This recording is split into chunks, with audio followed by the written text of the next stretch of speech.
Today I'm going to tell you about a mistake that probably cost me $500,000, maybe $250,000.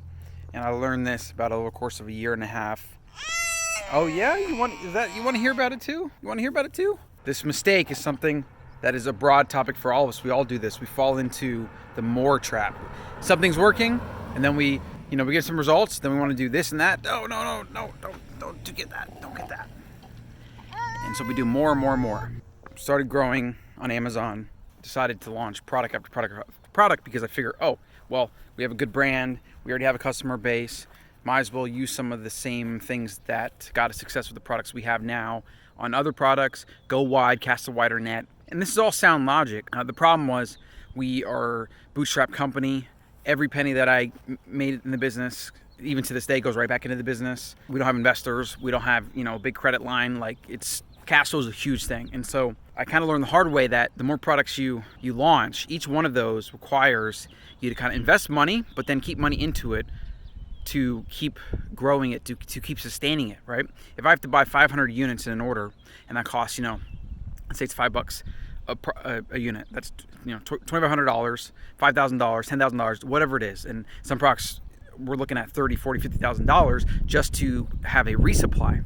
Well, every product I launched would need like another 1,000 here, 2,500 here, 5,000 here, and you basically put that money into that product, and it kind of just stays there. Because what happens is, if let's say I sell the first 500 units, then I got to place, before all that money comes in, I have to place another order to get more in time, and I got to put a deposit down. Usually, I have to pay for the stuff before it even gets to me, 100% paid for before my manufacturer will even get it to me.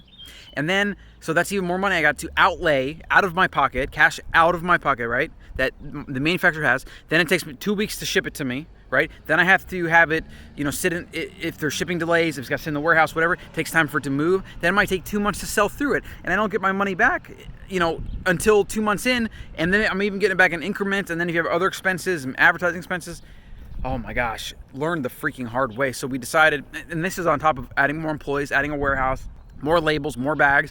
Every single part of the supply chain requires more money, more attention, more time. More things can go wrong.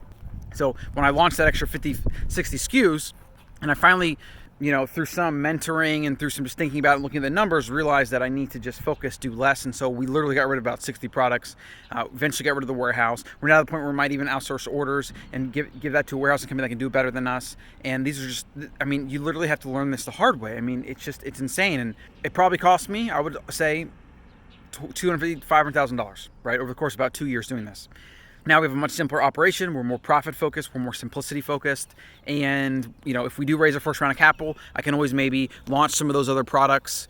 And I've definitely learned things. I've learned a lot of mistakes that I can prevent in the future. And so the lesson, learning that expensive hard way is still going to be super valuable in the future, but it's just something to keep in mind. And the lesson for all of life is, it's kind of weird because we get results doing something specifically. Let's say we were growing on Amazon, and then but I'm spending a lot of time focusing on content, or I'm spending a lot of time on my website doing things that I probably shouldn't have done. I probably should have just focused on growing on Amazon, right? And we definitely hit a ceiling with that.